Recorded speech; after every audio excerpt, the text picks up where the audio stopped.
বন্ধুরা রাত্রি এখন প্রায় 2টা 2:30 বা 2টা 3টার কাছাকাছি। দেখুন একজন কৃষক এত রাত্রে কি করে একটু দেখাই যদি আপনাদেরকে, আমার সাথে চলুন। ওই যে দেখুন একজন কৃষক, আমরা আস্তে আস্তে দাঁড়িয়ে যাবো, উনি কি করে দেখেন। বন্ধুরা কৃষক ভিডিওটাকে কষ্ট করে উপরে ফসল ধাক্কা দিয়ে মারবেন না, ফসল করার ভিডিওটা পর দেখেন কত পরিশ্রম করে তারপর আপনি আবার মন্তব্য বাজারের করেন। মধ্যে বিক্রি করে। আগে ভিডিওটা দেখেন, একজন কৃষক এত রাত্রে আমি কত পরিশ্রম করে, আগে ভিডিওটা দেখুন।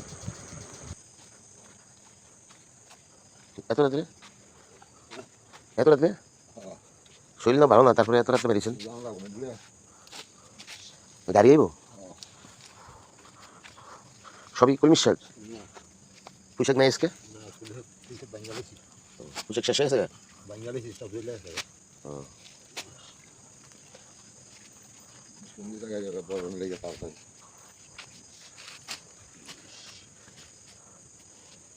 বন্যা কিন্তু ইয়া করতেছেন।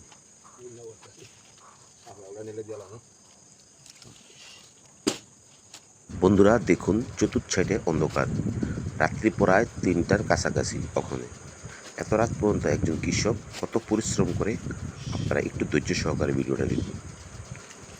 বন্ধুরা আপনারা দেখতে পারলেন, বুঝছো?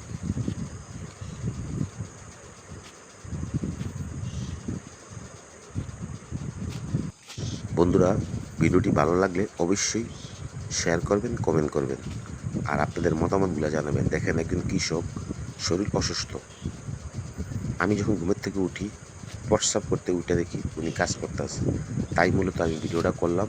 দেখেন একজন কৃষক রাত্রে 3টাতে আমি পরিশ্রম করতে আছে, এই শাক নিয়ে ওখানে বাজারে যাবে, তারপরে বাজারে গিয়ে বিক্রি করবে, তারপরে আবার আসবে, আসার পরে ঘুম হবে, আবার 9টার দিকে যাবে শাক কাটার জন্য। দেখুন বন্ধুরা,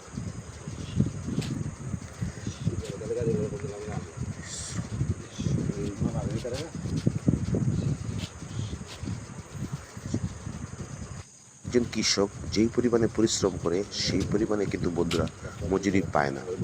আমরা যারা টাকাতে কিনা খাই দাম দিয়ে, একজন কৃষক কিন্তু এতটুকু পরিমাণ পায় না। এই শাকারাটি কত 4 টাকা 5 টাকা, হাইস্ট গেলে 5 টাকা বিক্রি করতে পারবে, এর বেশি না। কিন্তু আমরা যারা ঢাকাতে কিনা খাবো 10 টাকা 15 টাকা আটি, আটিগুলা কিন্তু অনেক বড় বড়। দেখুন এত সকালে কাস্টমার আইয়ে আরম্ভ হয়ে গেছে গা,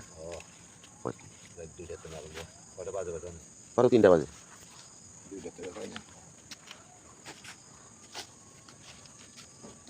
চতুর্থ সাইডে অন্ধকার আর অন্ধকার, কারণ এখন তো রাত্রি প্রায় 3টার কাছাকাছি, বুঝতেই তো পারছেন অন্ধকারটা থাকবই।